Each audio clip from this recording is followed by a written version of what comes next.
ಕರ್ನಾಟಕದ ಕರಾವಳಿ ಜಿಲ್ಲೆಯಲ್ಲಿ ನಡೆಯುವಂತಹ ಕಗ್ಗೊಲೆಗಳಿಗೆ ಅದಕ್ಕೆ ನಿಖರವಾದಂತಹ ಕಾರಣಗಳು ಏನು ಅನ್ನುವಂಥದ್ದು ಒಂದು ಭಾಗ ಆದರೆ ಮತ್ತೊಂದು ಕಡೆಯಲ್ಲಿ ನಡೀತಾ ಇರುವಂತಹ ಪ್ರತೀಕಾರದ ದಾಳಿಗಳು ಕೂಡ ನಿಜಕ್ಕೂ ಆತಂಕವನ್ನು ಹುಟ್ಟಿಸ್ತಾ ಇರುವಂಥದ್ದು.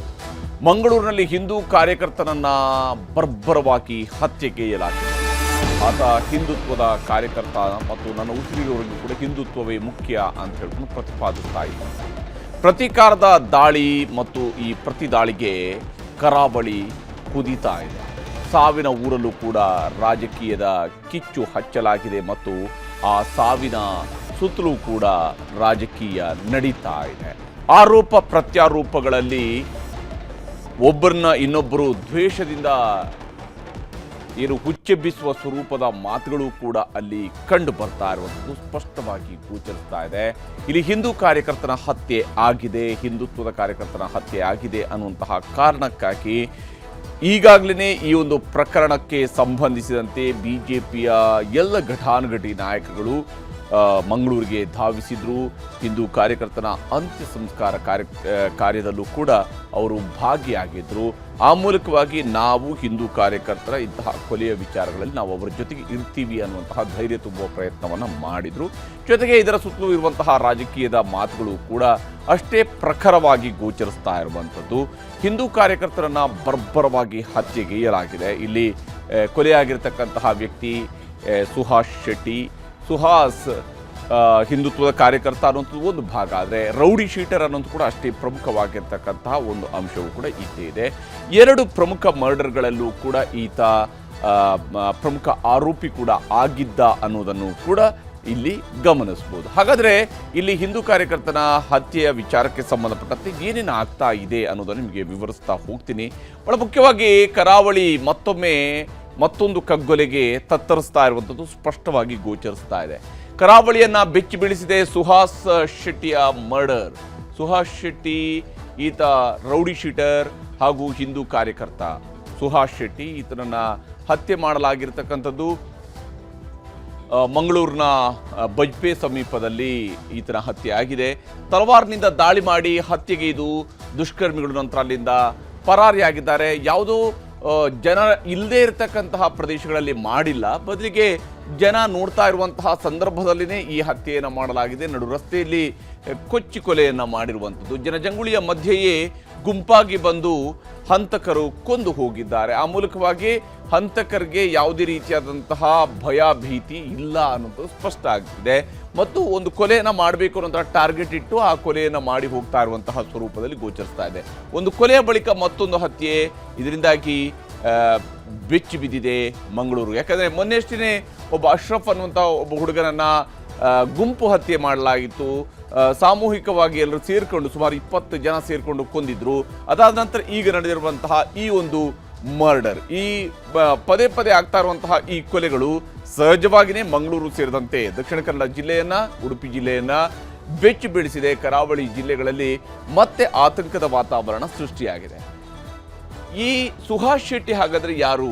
ಹತ್ಯೆಗೆ ಒಳಗಾದಂತಹ ಸುಹಾಸ್ ಶೆಟ್ಟಿ ಯಾರು ಅಂತ ನೋಡ್ತಾ ಹೋದಾಗ ಸುರತ್ಕಲ್ನಲ್ಲಿ ಫಾಜಿಲ್ ಕೊಲೆ ಆರೋಪಿ ಆಗಿದ್ದ ಈ ಸುಹಾಸ್ ಶೆಟ್ಟಿ, ಫಾಜಿಲ್ ಕೊಲೆ ಪ್ರಕರಣದಲ್ಲಿ ಸುಹಾಸ್ ಶೆಟ್ಟಿ ಜೈಲಿಗೂ ಕೂಡ ಹೋಗಿ ಬಂದಿದ್ದ. ಹೀಗಾಗಿ 2022 ಜುಲೈ 28ರಂದು ಸುರತ್ಕಲ್ನಲ್ಲಿ ಫಾಜಿಲ್ನನ್ನ ಕೊಲ್ಲಲಾಗಿತ್ತು. ಆತ ಶಾಪಿಂಗ್ ಮಾಡ್ತಾ ಇದ್ದ ಆ ಸಂದರ್ಭದಲ್ಲಿ ಆ ಒಂದು ಅಂಗಡಿಗೆ ನುಗ್ಗಿ ಆತನನ್ನ ಕೊಲ್ಲಲಾಗಿತ್ತು.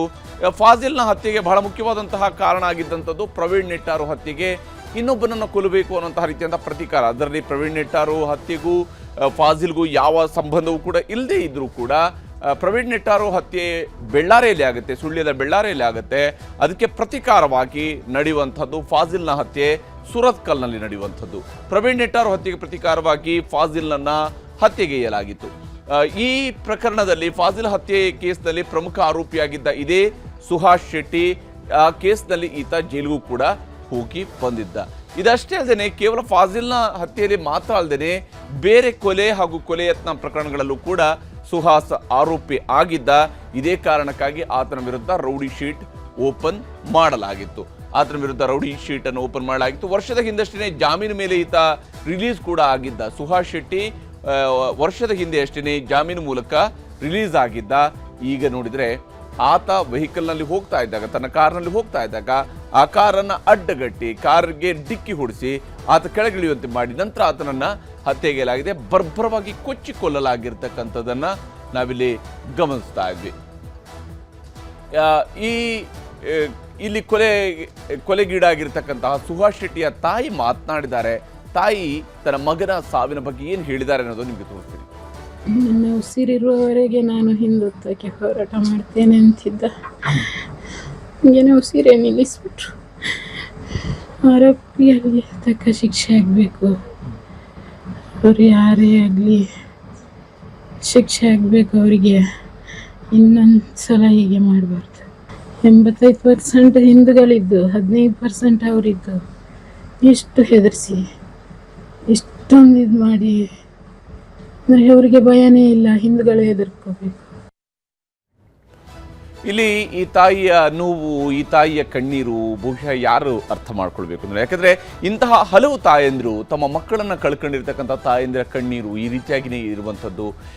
ಇಲ್ಲಿ ಧರ್ಮದ ವಿಚಾರಕ್ಕಾಗಿ ನಡೀತಕ್ಕಂತಹ ಕೊಲೆಯೂ ಕೂಡ ನಿಜಕ್ಕೂ ಆತಂಕವನ್ನು ಹುಟ್ಟಿಸ್ತಾ ಇರುವಂಥ. ನೋಡಿ ಹೇಗೆ ಅಲ್ಲಿ ರಾತ್ರಿ ನಡು ರಸ್ತೆಯಲ್ಲಿ ಕೊಲ್ಲಲಾಗಿದೆ ಅನ್ನೋಂಥ ಆ ದೃಶ್ಯ ಹೇಳ್ತಿದೆ. ನೀವು ಪ್ರತೀಕಾರದ ಹತ್ಯೆಗಳ ಸ್ವರೂಪವನ್ನು ನೋಡ್ತಾ ಹೋದಾಗ ಇಲ್ಲಿ ಸತ್ತಿರುವಂಥವರು ಎಲ್ಲರೂ ಕೂಡ ಯುವಕರೇ. ಅವರ ಮನೆಗೆ ಆಧಾರ ಸ್ತಂಭ ಆಗಿದ್ದಂತಹ ವ್ಯಕ್ತಿಗಳೇ ಸತ್ತಿರುವಂಥದ್ದು. ಇಲ್ಲಿ ಬೆಳ್ಳಾರಿಯಲ್ಲಿ ಮಸೂದ್ ಎಂಬಾತನನ್ನು 2022 ಜುಲೈ 21ರಂದು ಕೊಲ್ಲಲಾಗುತ್ತೆ. ಒಂದು ಸಣ್ಣ ಗಲಾಟೆಯ ಸಂದರ್ಭದಲ್ಲಿ ಶುರುವಾಗಿರುವಂಥದ್ದು, ಅದು ಕೊಲೆಯಲ್ಲಿ ಅಂತ್ಯ ಆಗುತ್ತೆ. ಮಸೂದನನ್ನು ಕೊಲ್ತಾರೆ. ಮಸೂದನ ಕೊಲೆಗೆ ಪ್ರತೀಕಾರವಾಗಿ ಅದೇ ಬೆಳ್ಳಾರಿಯಲ್ಲಿನೇ ಚರ್ಚೆ ನಡೀತಾ ಇರುತ್ತೆ. ಪ್ರತೀಕಾರ ತಗೋತೀವಿ ಅನ್ನುವಂತಹ ಮಾತುಗಳನ್ನು ಹೇಳ್ತಾ ಇರ್ತಾರೆ.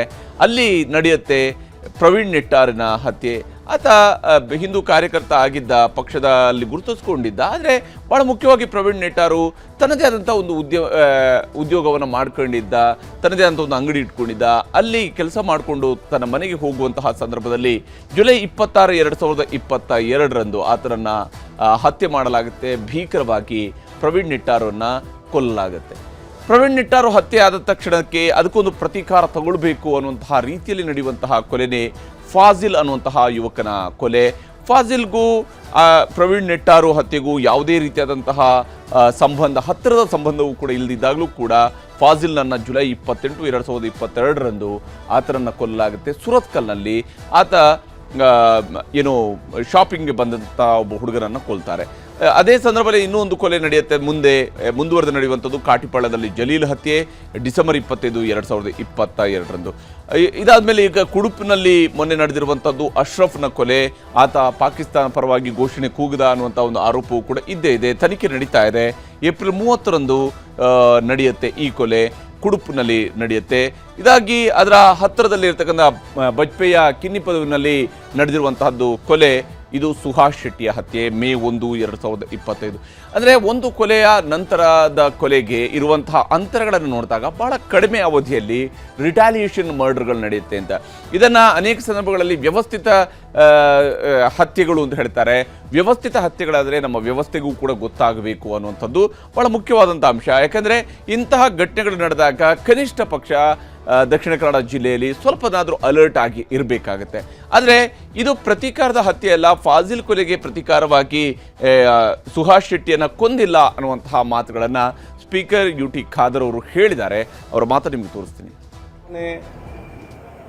ಆ ಫಾಜಿಲ್ ಹತ್ಯೆಗೆ ಸಂಬಂಧಪಟ್ಟಾಗೆ ಪ್ರತೀಕಾರವಾಗಿದೆ ಎಂಬ ಭಾವನೆಗಳು ಜನರಿಗೆ ಇತ್ತು. ಅದು ಫಾಜಿಲ್ನ ಕುಟುಂಬಸ್ಥರೇ, ಅವನ ತಂದೆ ಮತ್ತು ಅವನ ತಮ್ಮಂದಿರು ತಕ್ಷಣ ಫೋನ್ ಮಾಡಿ ನಮಗೆ ಮತ್ತು ಈ ಕೃತಿಗೆ ಯಾವುದೇ ಸಂಬಂಧವೇ ಇಲ್ಲ, ನಾವಂತ ಪ್ರತೀಕಾರ ಮಾಡುವಂಥ ಆಲೋಚನೆ ನಾವು ಮಾಡಲೂ ಇಲ್ಲ, ನಾವೆಲ್ಲರೂ ಕೂಡ ಅವತ್ತೇ ದೇವರಿಗೆ ಅದನ್ನು ನಾವು ಬಿಟ್ಟಿದ್ದೇವೆ.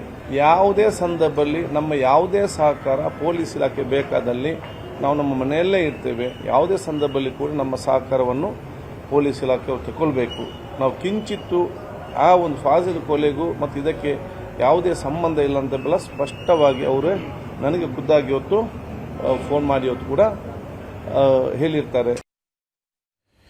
ಹೀಗೆ ಇದು ಫಾಜಿಲ್ ಹತ್ಯೆಗೆ ಪ್ರತೀಕಾರ ಅಲ್ಲ. ಯಾಕಂದರೆ ಫಾಜಿಲ್ ಕೊಲೆಯಲ್ಲಿ ಸುಹಾಸ್ ಶೆಟ್ಟಿ ಆರೋಪಿ ಆಗಿದ್ದ. ಆದರೆ ಸುಹಾಸ್ ಶೆಟ್ಟಿಯ ಕೊಲೆಗೂ ಫಾಜಿಲ್ ಕೊಲೆಗೂ ಸಂಬಂಧ ಇಲ್ಲ ಅನ್ನುವಂಥ ಮಾತುಗಳನ್ನು UT ಖಾದರ್ ಅವರು ಹೇಳ್ತಾರೆ. ಆದರೆ ಇದರ ನಡುವೆನೇ ಈ ಕೊಲೆಯ ಸಂದರ್ಭದಲ್ಲಿನೇ ಅಖಾಡಕ್ಕೆ ಬಿಜೆಪಿಯವರು ಕೂಡ ಎಂಟ್ರಿ ಕೊಟ್ಟಿದ್ದಾರೆ. ಹಿಂದೂ ಕಾರ್ಯಕರ್ತನ ಹಲ್ಲೆಯ ಹಿನ್ನೆಲೆಯಲ್ಲಿ, ಆತನ ಕೊಲೆಯ ಹಿನ್ನೆಲೆಯಲ್ಲಿ ಬಿಜೆಪಿಯವರು ಕೂಡ ಅಲರ್ಟ್ ಆಗಿರುವಂಥದ್ದು. ಹಿಂದೂ ಕಾರ್ಯಕರ್ತನ ಮೇಲೆ ನಡೆದಿರತಕ್ಕಂತಹ ದಾಳಿ, ಆತನ ಕಗ್ಗೊಲೆ, ಸುಹಾಸ್ ಶೆಟ್ಟಿ ಮನೆಯಲ್ಲಿ ಅಂತಿಮ ದರ್ಶನವನ್ನು ನಾಯಕರುಗಳು ಹೋಗಿ ಪಡ್ಕೊಂಡಿದ್ದಾರೆ. ಅಲ್ಲಿ ಕುಟುಂಬಸ್ಥರಿಗೆ ಸಾಂತ್ವನವನ್ನು ಕೂಡ ಹೇಳಿದ್ದಾರೆ. ಬಿಜೆಪಿ ರಾಜ್ಯಾಧ್ಯಕ್ಷರಾಗಿರ್ತಕ್ಕಂತಹ PY ವಿಜೇಂದ್ರ ಹಾಗೆಯೇ ವಿಧಾನಸಭೆಯ ಪ್ರತಿಪಕ್ಷ ನಾಯಕ R ಅಶೋಕ್ ಇಬ್ಬರು ಕೂಡ ಹೋಗಿ ಸಾಂತ್ವನ ಹೇಳಿ ಬಂದಿದ್ದಾರೆ. ರೌಡಿ ಶೀಟರ್ ಸುಹಾಸ್ ಶೆಟ್ಟಿ ಕುಟುಂಬಕ್ಕೆ 25 ಲಕ್ಷ ರೂಪಾಯಿಯ ಪರಿಹಾರವನ್ನು ಕೂಡ ಪಕ್ಷದ ವತಿಯಿಂದ ಬಿಜೆಪಿ ನಾಯಕರುಗಳು ಕೊಟ್ಟಿದ್ದಾರೆ. ಜಿಹಾದಿ ಬ್ರದರ್ಸ್ಗಳೇ ಈ ಕೊಲೆಗೆ ಕಾರಣ ಅನ್ನುವಂತಹ ಮಾತುಗಳನ್ನು ಬಿಜೆಪಿ ನಾಯಕರುಗಳು ಹೇಳ್ತಾ ಇದ್ದಾರೆ. ಅಂದರೆ ಇಲ್ಲಿ ಮುಸ್ಲಿಂ ಸಂಘಟನೆಗಳವರೇ ಇದಕ್ಕೆ ಕಾರಣ ಅನ್ನುವಂಥದ್ದನ್ನು, ಜಿಹಾದಿ ಬ್ರದರ್ಸ್ಗಳೇ ಈ ಕೊಲೆಗೆ ಕಾರಣ ಅನ್ನುವಂತಹ ಮಾತುಗಳನ್ನು ಬಿಜೆಪಿ ನಾಯಕರುಗಳು ಹೇಳ್ತಾ ಇದ್ದಾರೆ. ಅವರ ಮಾತನ್ನು ನಿಮಗೆ ತೋರಿಸ್ತೀನಿ. ಈ ಸರ್ಕಾರಕ್ಕೆ ಸ್ವಲ್ಪ ಏನಾದರೂ ಮನುಷ್ಯತ್ವ ಅನ್ನೋದಿದ್ರೆ ಆ ಬಡ ಕುಟುಂಬಕ್ಕೆ ಪರಿಹಾರ ಘೋಷಣೆ ಮಾಡಬೇಕು. ರಾಷ್ಟ್ರೀಯ ತನಿಖಾ ಸಂಸ್ಥೆಯಿಂದ ತನಿಖೆ ಆಗಬೇಕು. ಆ ನಿಟ್ಟಿನಲ್ಲಿ ರಾಜ್ಯ ಸರ್ಕಾರ ತೀರ್ಮಾನ ಮಾಡಬೇಕು ಅಂತೇಳಿ ಆಗ್ರಹ ಮಾಡ್ತೇನೆ. ಸಿದ್ದರಾಮಯ್ಯ ಬಂದರೆ ಹಿಂದೂ ಕಾರ್ಯಕರ ಹತ್ಯೆ ಗ್ಯಾರಂಟಿ, ಅದು ಕಾಂಗ್ರೆಸ್ಸಿನ ಗ್ಯಾರಂಟಿ. ಹಿಂದೆ ಸಿದ್ದರಾಮಯ್ಯ 2013ರಲ್ಲಿ ಅಧಿಕಾರ ಸ್ವೀಕಾರ ಮಾಡಿದ ಮೇಲೆ ಸುಮಾರು 36 ಜನ ಹಿಂದೂ ಕಾರ್ಯಕರ್ತರ ಹತ್ಯೆ ಆಗಿದೆ. ಮಾಡಿದವರೆಲ್ಲ PFIನವರು, KFD ಅವರು. ಇವತ್ತು ಕೊಲೆ ಮಾಡಿರೋದೆಲ್ಲರೂ ಕೂಡ ಜಿಹಾದಿ ಬ್ರದರ್ಸ್. ಇವರೆಲ್ಲ ದ್ರೋಹಿಗಳಿದ್ದಾರೆ, ದೇಶದ್ರೋಹಿಗಳಿದ್ದಾರೆ, ಮತಾಂಧತೆಯ ಹುಚ್ಚನ್ನು ಹಿಡಿಸ್ಕೊಂಡಿರ್ತಕ್ಕಂಥ ರಾಷ್ಟ್ರದ್ರೋಹಿಗಳಿದ್ದಾರೆ. ಇವರನ್ನ ಸಹಿಸೋದು ಮತ್ತು ಕ್ಷಮಿಸೋದು ಎರಡೂ ಮಾಡಬಾರ್ದು. ಪರ್ಸನಲ್ ಟಾರ್ಗೆಟ್ ಮಾಡಿರೋದು ನಾಳೆ ಅದು ಸಾಮೂಹಿಕ ನರಭೇದಕ್ಕೆ ಕಾರಣ ಆಗುತ್ತೆ ಅನ್ನುವಂಥ ಎಚ್ಚರವನ್ನು ಈ ಸಂದರ್ಭದಲ್ಲಿ ಕೊಡಲಿಕ್ಕೆ ಬಯಸ್ತೀನಿ. ಹೀಗೆ ಎಲ್ಲರೂ ಅವರವರದೇ ಆದಂತಹ ಧಾಟಿಯಲ್ಲಿ ಮಾತನಾಡ್ತಾ ಇದ್ದಾರೆ. ಸರ್ಕಾರದವರು ಕೂಡ ತಮ್ಮದೇ ಆದಂತಹ ಸಮರ್ಥನೆಗಳನ್ನು ಕೊಡ್ತಾ ಇದ್ದಾರೆ. ಹಾಗೆಯೇ ಏನು ಕ್ರಮ ಕೈಗೊಳ್ತೀವಿ ಅನ್ನೋದರ ಬಗ್ಗೆ ಅವರು ಕೂಡ ಮಾತನಾಡಿದರೆ ತೋರಿಸ್ತೀವಿ. ಕೂಡಲೇ ಅಕ್ಯೂಸ್ಡ್ ಯಾರ್ಯಾರ ಆಗಲಿ, ಮನುಷ್ಯನ ಪ್ರಾಣ ಭಾಳ ಮುಖ್ಯ. ಅದಕ್ಕೋಸ್ಕರ ಕೂಡಲೇ ಅಪರಾಧಿಗಳನ್ನು ಪತ್ತೆ ಹಚ್ಚತಕ್ಕಂಥ ಕೆಲಸ ಮಾಡಬೇಕು, ಅವ್ರನ್ನ ದಸ್ತಗಿರಿ ಮಾಡಬೇಕು, ಅವ್ರ ಮೇಲೆ ಕಾನೂನು ರೀತಿಯ ಕ್ರಮ ತಗೊಳ್ತಕ್ಕಂಥದ್ದು ಆಗಬೇಕು ಅಂತ ಹೇಳಿದ್ದೀನಿ. ಈಗ ಪ್ರೀ ಪ್ಲ್ಯಾಂಡ್ ಅಲ್ವೋ ಅಂತ ಗೊತ್ತಾಗಬೇಕಲ್ಲಪ್ಪ. ನಮಗೆ ಇದು ವಿಚಾರ ಗೊತ್ತಿಲ್ಲ. ಇನ್ನು ಇನ್ವೆಸ್ಟಿಗೇಷನ್ ಆದಮೇಲೆ ಗೊತ್ತಾಗುತ್ತೆ. ಈಗಾಗಲೇ ಅದರ ಬಗ್ಗೆ ನಾವೆಲ್ಲ ಆ್ಯಕ್ಷನ್ ತಗೊಂಡಿದ್ದೇವೆ. ಯಾರು ಈ ಕೆಲಸ ಮಾಡಿದ್ದಾರೆ ಅವರನ್ನು ಯಾವುದೇ ಕಾರಣಕ್ಕೂ ನಾವು ಬಿಡೋದಿಲ್ಲ. ಇಡೀ ದಕ್ಷಿಣ ಕನ್ನಡ ಜಿಲ್ಲೆಯನ್ನೇ ಒಂದು ರೀತಿಯಲ್ಲಿ ಬೆಚ್ಚ ಬೀಳಿಸಿದೆ. ನಾವು ಇದನ್ನು ಬಿಡೋದಿಲ್ಲ ಯಾವುದೇ ಕಾರಣಕ್ಕೂ ಕೂಡ. ಅವ್ರು ಯಾರು ಮಾಡಿದ್ದಾರೆ ಅವರನ್ನು ಈಗಾಗಲೇ 4 ತಂಡಗಳನ್ನು ರಚನೆ ಮಾಡಿ ಕಳಿಸಿದ್ದೇವೆ. ಅದನ್ನು ಅವ್ರನ್ನ ಸೆಕ್ಯೂರ್ ಮಾಡ್ತೇವೆ. ಹೀಗೆ ನಾವು ಯಾವುದೇ ಕಾರಣಕ್ಕೂ ಬಿಡೋದಿಲ್ಲ ಅಂತೇಳಿ 2 ಬಾರಿ ಗೃಹ ಸಚಿವರು ಹೇಳ್ಕೊಂಡಿದ್ದಾರೆ. ನಿಜಕ್ಕೂ ಯಾವಾಗ ಹಿಡಿತಾರೆ ಅನ್ನೋಂಥದ್ದು ಪ್ರಶ್ನೆ ಇದೆ. ಹೇಗೆ ಬಿಡೋದಿಲ್ಲ ಇವರು ಅನ್ನೋಂಥದ್ದು ನೋಡಬೇಕು. ಇನ್ನು ಮುಂಜಾನೆ 3 ಗಂಟೆಗೆ ಕಣ್ಣೂರಿನಲ್ಲಿ ಯುವಕನಿಗೆ ಚಾಕು ಇರಿತ ಆಗಿದೆ. ಯಾವಾಗ ಸುಹಾಸ್ ಶೆಟ್ಟಿಯ ಮರ್ಡರ್ ಆಯಿತು, ಅದಾದ ನಂತರ ನಡೆದಿರತಕ್ಕಂತಹ ದಾಳಿಗಳನ್ನು ನೋಡ್ತಾ ಹೋದಾಗ ಒಬ್ಬ ಹುಡುಗನಿಗೆ ಬೆಳಗ್ಗೆ 3 ಗಂಟೆ ಹೊತ್ತಿನಲ್ಲಿ ಅಟ್ಯಾಕ್ ಮಾಡ್ತಾರೆ. ಮನೆಯೊಂದಕ್ಕೆ ಓಡಿ ಹೋಗಿ ಜೀವ ಉಳಿಸ್ಕೊಳ್ತಾನೆ ಇರ್ಷಾದ್ ಅನ್ನುವಂತಹ ಯುವಕ. ಈತ ಹೋಗಿ ತನ್ನ ಜೀವನ ಉಳಿಸ್ಕೊಳ್ತಾನೆ. ಮತ್ತೊಂದು ಕಡೆಯಲ್ಲಿ ಕೊಂಚಾಡಿ ಉಳ್ಳಾಲದಲ್ಲೂ ಕೂಡ ಚೂರಿ ಇರಿತ ಆಗುತ್ತೆ. ಹಾಗೆಯೇ ದೇರಬೈಲ್ನಲ್ಲೂ ಕೂಡ ಮತ್ತೊಂದು ಚೂರಿ ಇರಿತ ಪ್ರಕರಣ ನಡೆದಿದೆ. ಮುಸ್ಲಿಂ ವ್ಯಕ್ತಿಗೆ ಚಾಕುನಿಂದ ಇರಿದಿದ್ದಾರೆ. ಈ ಪ್ರಕರಣಗಳಲ್ಲೂ ಕೂಡ ಈಗಾಗಲೇ ಗಾಯಾಳುಗಳು ಆಸ್ಪತ್ರೆಗೆ ದಾಖಲಾಗಿದ್ದಾರೆ. ಗಾಯಗೊಂಡಂತಹ 3 ಆಸ್ಪತ್ರೆಯಲ್ಲಿ ಚಿಕಿತ್ಸೆಯನ್ನು ನೀಡಲಾಗ್ತಾ ಇದೆ. ಇದಾದ ನಂತರ ಇಲ್ಲಿಗೆ ನಿಂತಿಲ್ಲ, ಬಸ್ಗಳ ಮೇಲೂ ಕೂಡ ಕಲ್ಲು ತೂರಾಟವನ್ನು ನಡೆಸಿದ್ದಾರೆ. ಏನು ವರುಣ್ ಟ್ರಾವೆಲ್ಸ್ ಬಸ್ಗಳಿಗೆ ಕಲ್ಲು ಹೊಡೆದಿದ್ದಾರೆ. ಇದು ನಡೆದಿರ್ತಕ್ಕಂಥದ್ದು ಬೆಳ್ತಂಗಡಿ ಉಪ್ಪಿನಂಗಡಿ ಮಾರ್ಗದ ಬಸ್ಗೆ ಗುರುವಾಯನ್ ಕೆರೆ ಬಳಿಯಲ್ಲಿ ಕಲ್ಲು ತೂರಾಟವನ್ನು ನಡೆಸಿದ್ದಾರೆ.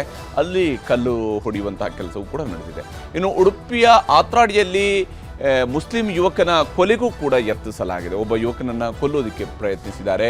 ಆಟೋ ಚಾಲಕ ಅಬೂಬಕರ್ನ ಅಡ್ಡ ಕಟ್ಟಿ ಕೊಲೆಗೆ ಯತ್ನಿಸಿರ್ತಕ್ಕಂತಹ ಘಟನೆ ನಡೆದಿದೆ. ಸುಶಾಂತ್ ಮತ್ತು ಸಂದೇಶ್ ಪೂಜಾರಿ ಇವರಿಬ್ಬರು ಸೇರಿ ಆ ಅಬೂಬಕರ್ನನ್ನು ಕೊಲ್ಲೋದಕ್ಕೆ ಯತ್ನಿಸಿದ್ದಾರೆ ಅಂತೇಳಿ ಇವರ ಕೈಯಿಂದ ತಲವಾರು ಬಾಟ್ಲಿಯಿಂದ ಅಬೂಬಕರ್ ಹತ್ಯೆಗೆ ಇವರು ಯತ್ನಿಸಿದ್ದು ಅವುಗಳನ್ನು ವಶಪಡಿಸಿಕೊಳ್ಳಲಾಗಿದೆ. ದಾಳಿಯಿಂದ ತಪ್ಪಿಸಿಕೊಂಡಂಥ ಆಟೋ ಚಾಲಕ ಅಬೂಬಕರ್ ಈಗ ಬದುಕಿ ಉಳಿದಿದ್ದಾನೆ. ಆದರೆ ಹಿರಿಯಡ್ಕ ಪೊಲೀಸರು ಸುಶಾಂತ್ ಮತ್ತು ಸಂದೇಶ್ ಪೂಜಾರಿಯನ್ನು ಬಂಧಿಸಿದ್ದಾರೆ. ಇವರಿಬ್ಬರು ಕೂಡ ತಾವು ಸುಹಾಸ್ ಹತ್ಯೆಗೆ ಪ್ರತೀಕಾರವಾಗಿ ಈ ಹತ್ಯೆಗೆ ಪ್ಲಾನ್ ಮಾಡ್ಕೊಂಡಿದ್ವಿ ಅಂತ ಹೇಳ್ಕೊಂಡು ಈಗ ತಪ್ಪೊಪ್ಪಿಗೆಯನ್ನ ಮಾಡ್ಕೊಂಡಿದ್ದಾರೆ. ಅಂದರೆ ಅಬೂಬಕರ್ನ ನಾವು ಕೊಲ್ಲೋದಕ್ಕೆ ಹೋಗಿದ್ದು, ಸುಶಾಂತ್ ಶೆಟ್ಟಿನ ಕೊಂದ್ರಲ್ಲ, ಅದಕ್ಕೊಂದು ಪ್ರತೀಕಾರ ಆಗಬೇಕಾಗಿತ್ತು, ಅದಕ್ಕಾಗಿ ನಾವು ಮಾಡಿದ್ವಿ ಅಂತೇಳಿ. ಕುಂಟಿಕಾನದ ಬಳಿಯಲ್ಲಿ ಇವತ್ತು ಇನ್ನೊಂದು ನಡೆದಿದೆ. ಮಂಗಳೂರಿನ ಕುಂಟಿಕಾನದ ಬಳಿಯಲ್ಲಿ ಮೀನು ವ್ಯಾಪಾರಿಯನ್ನು ಅಟ್ಟಾಡಿಸಿ ಆತನನ್ನು ಕೊಲ್ಲೋದಕ್ಕೆ ಯತ್ನಿಸಿದ್ದಾರೆ. ಅಂದರೆ ಯಾರು ಯಾವ ಕಾರಣಕ್ಕಾಗಿ ಯಾರ ಮೇಲೆ ಅಟ್ಯಾಕ್ ಮಾಡ್ತಾರೆ ಅಂತ ಗೊತ್ತಿಲ್ಲ. ಒಟ್ಟಿನಲ್ಲಿ ಒಂದು ಕೊಲೆ ಆಗಿದೆ, ಅದಕ್ಕೆ ಪ್ರತೀಕಾರವಾಗಿ ಇನ್ನೊಂದು ಧರ್ಮದವರನ್ನು ಕೊಲ್ಲಬೇಕು ಅನ್ನುವಂಥದ್ದು ಅಷ್ಟೇ ಇಲ್ಲಿ ಇರುವಂಥದ್ದು. ಇದರ ನಡುವೆ ಹಿಂದೂ ಮಹಿಳೆಯೊಬ್ಬರ ಸಮಯ ಪ್ರಜ್ಞೆಯಿಂದ ಯುವಕ ಬಚಾವಾಗಿ ಉಳ್ಕೊಂಡಿದ್ದಾನೆ. ಅಂದರೆ ಅಂತಿಮವಾಗಿ ಎಲ್ಲರೂ ಈ ರೀತಿಯಾಗಿ ಮಾಡ್ತಾ ಇರ್ತಾರೆ ಅಂತೇಳಿ ಅಲ್ಲ, ಆದರೆ ಈ ರೀತಿಯಂಥ ಘಟನೆಗಳು ನಡೆದಾಗ ಒಂದು ಘಟನೆಗೆ ಮತ್ತೊಂದು ಪ್ರತೀಕಾರವನ್ನು ಮಾಡ್ತಾ ಹೋದಾಗ ಈ ದ್ವೇಷಕ್ಕೆ ಕೊನೆಯಲ್ಲಿ ಅನ್ನುವಂಥದ್ದೇ ಅರ್ಥ ಆಗದಂತಹ ಪರಿಸ್ಥಿತಿ ನಡೀತಾ ಇರುವಂಥದ್ದು. ಕರಾವಳಿಯಲ್ಲಿ ನಡೆದಿರತಕ್ಕಂಥ ಈ ಕಗ್ಗಲೆ ನಿಜಕ್ಕೂ ಕೂಡ ಇದು ಕರಾವಳಿಯನ್ನು ಬಿಚ್ಚಿಬಿಡಿಸಿರೋಂಥದ್ದು ಮಾತ್ರ ಅಲ್ಲ, ಇದು ಕರ್ನಾಟಕವನ್ನು ಬಿಚ್ಚಿಬಿಡಿಸಿರ್ತಕ್ಕಂತಹ ಸಂಗತಿನೇ. ಆದರೆ ಈ ಕಗ್ಗೊಲೆಗಳು ಇಲ್ಲಿಗೆ ನಿಲ್ಲಬೇಕು. ಇನ್ನಾದರೂ ಇವುಗಳಿಗೆ ಮಟ್ಟ ಹಾಕುವಂತಹ ಕೆಲಸವನ್ನು ಯಾವ ಮತೀಯ ಶಕ್ತಿಗಳು ಯಾವುದೇ ಕಡೆಯಿಂದ ಆಗಲಿ, ಯಾವ ಮತೀಯ ಶಕ್ತಿಗಳು ಇಂತಹ ಕೊಲೆಗಳನ್ನು ಮಾಡ್ತಾ ಇದ್ದಾವಲ್ಲ ಅವುಗಳನ್ನು ಸಂಪೂರ್ಣವಾಗಿ ನಿಗ್ರಹಿಸುವಂತಹ ಕೆಲಸವನ್ನು ಸರ್ಕಾರ ಮಾಡಲೇಬೇಕು. ಇಲ್ಲದೆ ಹೋದರೆ ಒಂದು ಕೊಲೆಗೆ ಮತ್ತೊಂದು ಕೊಲೆ, ಮತ್ತೊಂದು ಕೊಲೆಗೆ ಇನ್ನೊಂದು ಕೊಲೆ ಅನ್ನುವಂಥದ್ದು ಪಟ್ಟಿ ಬೆಳೀತಾ ಹೋಗುತ್ತೆ ಹೊರತು ಇದಕ್ಕೆ ಕೊನೆಯೇ ಇಲ್ಲ ಅಂತೇಳಿ ಆಗುತ್ತೆ. ಈ ಕಗ್ಗೊಲೆಗಳಿಗೆ ಬ್ರೇಕ್ ಹಾಕುವ, ಅದಕ್ಕೆ ಕಂಪ್ಲೀಟ್ ಆದಂತಹ ಅದನ್ನು ಫುಲ್ ಸ್ಟಾಪ್ ಇಡುವಂತಹ ಪ್ರಯತ್ನವನ್ನು ಸರ್ಕಾರ ಮಾಡಬೇಕು. ಇಲ್ಲಿ ಈಗ ಸುಹಾಸ್ ತೀರ್ಕೊಂಡಿದ್ದಾನೆ, ಆತನ ತಾಯಿ, ಆತನ ತಂದೆ, ಅವರ ಪರಿಸ್ಥಿತಿಯನ್ನು ನಾವು ಗಮನಿಸಿದಾಗಲೂ ಕೂಡ ಯಾವ ಸ್ವರೂಪದ ನೋವಿನಲ್ಲಿದ್ದಾರೆ ಅನ್ನೋದು ಗೊತ್ತಾಗುತ್ತೆ. ಇದೇ ಸ್ವರೂಪದ ನೋವು ಹಲವು ಕುಟುಂಬಗಳು ಈಗಾಗಲೇ ಎದುರಿಸಿದ್ದಾವೆ. ಇದು ಇಲ್ಲಿಗೆ ನಿಲ್ಲಬೇಕು. ಆ ನಿಲ್ಲಿಸುವಂಥ ಕೆಲಸವನ್ನು ಸರ್ಕಾರ ಮಾಡಲೇಬೇಕಾಗಿರುತ್ತದೆ. ರಾಜಕೀಯದ ವಿಚಾರಗಳನ್ನು ಪಕ್ಕಕ್ಕೆ ಸರಿಸಿ ಈ ವಿಚಾರಗಳಲ್ಲಿ ಕಠಿಣ ಕ್ರಮಗಳನ್ನು ಕೈಗೊಳ್ಳಬೇಕಾಗಿದೆ.